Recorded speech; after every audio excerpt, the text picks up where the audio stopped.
Dito tayo kay Joel Villanueva. Nako po, ano nga ba yan, Kent, yung kay Joel Villanueva? Ito po, mga kababayan, si Joel Villanueva, mga kababayan, ay nagtatanong lang po. Nagkataon po ba, mga kababayan, na si Joel Villanueva ay sunod-sunod tumanggap ng award. So, nagkataon ba, mga kababayan, na yung award ni Joel Villanueva ay nagkataon na may issue siya sa flood control. So, ang mga award niya ay mga tawag doon, basta, ito yun, mga kababayan. Meron ako ipakita sa inyo. Kasi kahit ako, mga kababayan, nung napanood ko ito sa balita, at nabasa ko, ito sa BBC News. BBC News, mga kababayan, yung bagong balita sa Bulacan. Hindi po BBC News na ibang bansa, BBC News or bagong balita Bulacan. So ngayon, mga kababayan, ito po. Basahin po natin si Senator Joel Villanueva, mga kababayan, ginawaran ng World Integrity Prize. Kaya sabi ko, bakit hindi ito noon ginawad sa kanya? Noong panahon na wala pang issue at hindi pa siya sangkot sa flood control corruption at hindi pa siya na issue dito sa ombudsman kay Conchita Morales or Conchita Carpio Morales. Mga kababayan, sa Series 4 silo po sa inyong lahat dyan. Ito po, mga kababayan, basahin ko lang po Senator Joel Villanueva, pinarangalan ng World Integrity Prize. Pinangaralan si Senator Joel Villanueva bilang pagkilala sa kanyang tapat na paglilingkod sa publiko at matibay na paninindigan laban sa korupsyon. Natatawa ako mag-isip, mga kababayan. Pinarangalan ng World Integrity Prize bilang pagkilala sa kanyang tapat na paglilingkod sa publiko at matibay na paninindigan laban sa korupsyon. Naubo ako. Ang kanyang award, mga kababayan, ay tapat na paninindigan laban sa korupsyon. Walang problema, mga kababayan, kung bigyan man siya ng award. So, karapatan naman natin, bawat Pilipino, kung ano man ang nakita sa atin ng mga dayuhan, ng mga banyaga, na bigyan ka ng award, so, nasa nagbigay na yun. Nasa nagbigay na yun kung ibigay nila sa tao. Wala tayong magagawa. So, ngayon, mga kababayan, sige, given na yan. Tumanggap siya ng award. Hindi tayo kukontra dyan kasi hindi naman tayo hindi naman tayo yung committee body or di ba, yung mga nagbibigay ng award, di ba? Hindi naman tayo yung taga-committee ng award na yan. Na World Integrity Prize. Di ba? Hindi naman tayo ang nagbigay niyan. Ngayon, ito daw ang World Integrity Prize, paglilingkod sa publiko at matibay na paninindigan laban sa korupsyon. So, nagkataon nga ba ito, mga kababayan, na tumanggap siya ng ganitong award dahil sangkot siya sa korupsyon?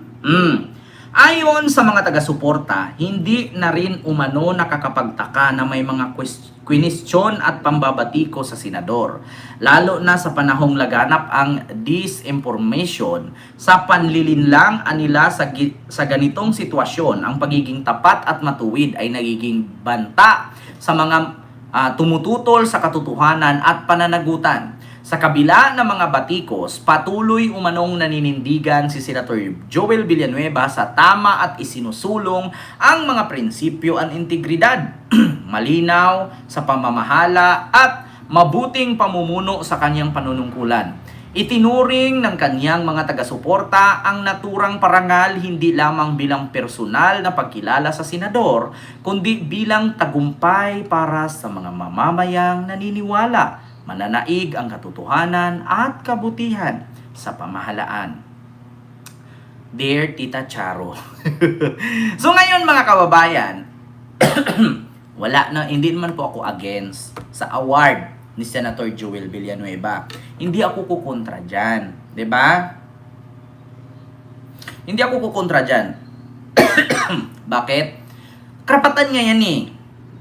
Hindi naman tayo dictatorship, hindi naman tayo martial law sa bansa na pwede nating diktahan na hindi siya pwedeng bigyan, hindi pwedeng mag-award ng love ganito sa kanya o ganon kasi nga ganyan siya.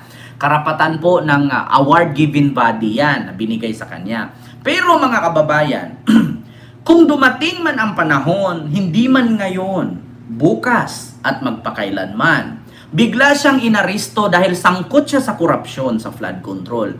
Ano pong masasabi ng nagbibigay ng award at ng mga taga-suporta niya? 'Di ba, T.Y. Tigas? Hello po. 'Di ba? And kay Winnie Fair, hello po. Wala tayong kontra dyan. Hindi tayo aangal sa award na yan. Pero, paano kung bukas, sunod araw, sunod taon, bigla siyang inaristo dahil sangkot nga siya sa korupsyon. At kasi nga mga kababayan, kasali po si Joel Villanueva sa inirekomenda ng ICI na kasuhan sa ombudsman. Dahil po sa pagtanggap di umano, according kay Bryce Hernandez at kay Henry Alcantara ng mga district engineer sa Bulacan. At baka nakalimutan nyo, mga kababayan, no? Laman po ng dyaryo at balita sa sunod-sunod ng halos isang buwan, umpisa nung ibinulgar ni PBBM itong flood control issue, no? Laban dito sa mga korap na opisyales, mga kababayan. Nako po. Mga kababayan.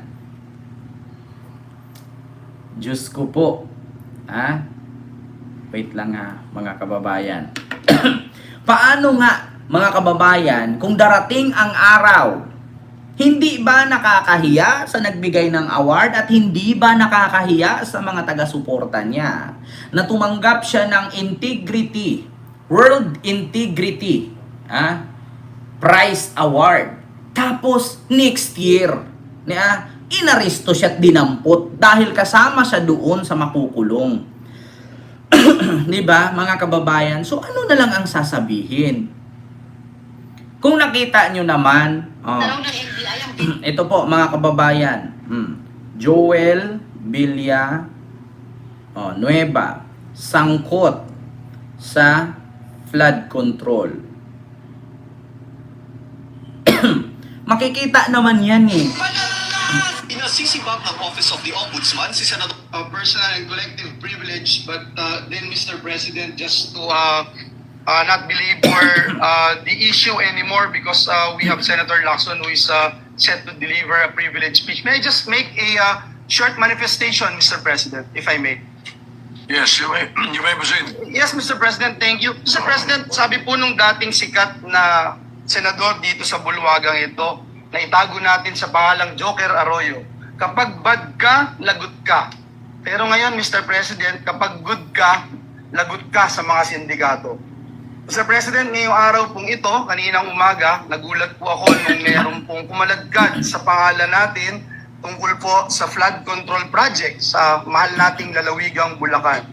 Ulitin ko at parang sirang plaka na po ako, Mr. President. Wala po ako kailanman naging flood control project.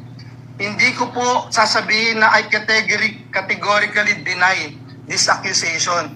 Dahil po may resibo po tayo. Meron pong po pwedeng i-verifika kung bakit ito nangyayari. Mr. President, noon pa man tayo ay lumalaban na against this flood control issues, Mr. President. 2020. So noon pa naman daw lumalaban na siya.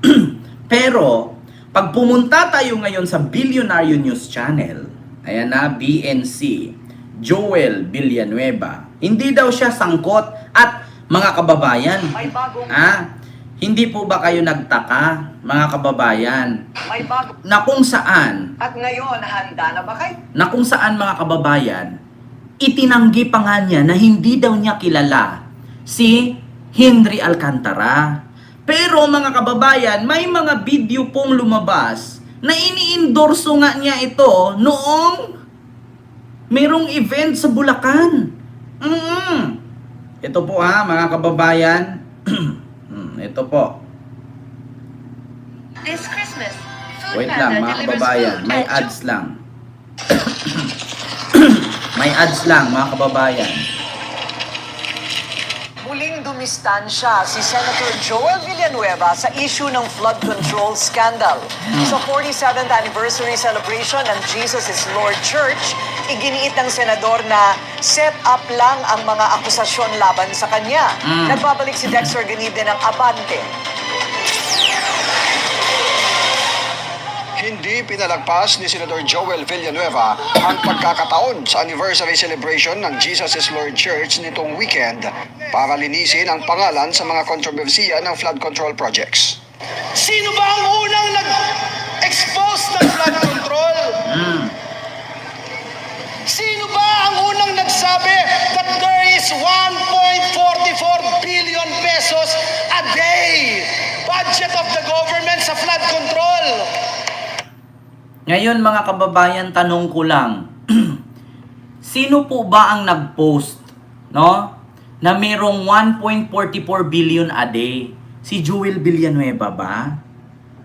Parang ang pagkakaalam ko na merong nagbisto niyan ay si Manny Pacquiao. Na kung saan ayaw maniwala ni Digong. At ang sabi pa nga ni Digong, isabi mo sa akin kung anong ahensya yan kasi kung hindi mo, kung hindi mo ipakita yan, sabihin ko sa taong bayan na sinungaling ka at huwag ka nilang iboto. Yeah? Hindi po si Villanueva ang naglabas. At pangalawa pong naglabas niyan ay si PBBM na kung saan sinabi niya sa SONA, mahiya naman kayo. 'Di ba? So wala akong narinig na Joel Villanueva talaga. Tapos ngayon, kasali ka daw. Eh di wow. Sabi ng senador, kaya niyang tingnan sa mata ang mga miyembro ng JIL at sabihing hindi siya sangkot sa anumang flood control project. Kaya ko pong tignan ng bawat isa sa inyo dito, mga kapwa ko JIL. Mata sa mata. Wala tayong flood control. Hindi tayo sangkot sa katiwalian. Kaya ko kayong tignan mata sa mata, wala tayong flood control, wala ngang flood control. Pero meron kang building, commercial building. Commercial ba 'yon, mga kababayan? Wala nga siyang flood control. Pero meron siyang, hindi commercial, multi-purpose building na nagkakahalaga na imbis 900 million, 600 million na lang. 'Di ba? Wala nga namang flood control, wala ka makikitang flood control. Pero yung sinabi ni Henry Alcantara na 600 million multi-purpose building, meron siya. Kaya nga yung ibang flood control hindi na tayo-tayo eh. Kasi budget dapat yun dun sa mga flood control napunta sa multi-purpose building. 'Di ba? So ngayon mga kababayan, wala naman akong problema dun sa award niya. Ang problema dyan, ano kayang sasabihin ng mga taga-suporta niya at sa nagbigay ng award kung next year, 2026, isa siya sa dadamputin? 'Di ba? Isa siya sa aarestuhin. Kasi sangkot siya sa flood control corruption. Nako, eto na nga, mga kababayan. Wala tayong problema sa award. Deserve niya yan. Award niya yan eh. Siya yan eh. Pero ang problema dyan, paano? Diba, Nanay Minda, ang toto? Paano kung dadamputin siya? Paano kung isa siya sa aarestuhin at ikukulong sa Quezon City na bagong kulungan? Nako, mga kababayan. Well, siya naman nagdala ng pangalan niya. Well, siya naman yan, hindi naman tayo. Siya yung nakakaalam niyan. Pero paano nga kung darating ang panahon, mga kababayan, na bigla siyang dinampot? Baka magulat tayo. Bakit mga kababayan? Ganito po kasi yan. Kasi, di ba, naglabas si Bryce Hernandez ng mga conversation. May picture, may conversation na humihingi daw itong si Villanueva ng pondo kay Hernandez. May picture pa nga sila na sumakay sila ng speedboat ba yun or yate, no? Na nasa dagat sila. Sabi nga ni Joel, peke daw yung conversation. Pwede daw siyang gumawa ng ganon. Eh kung peke ang conversation,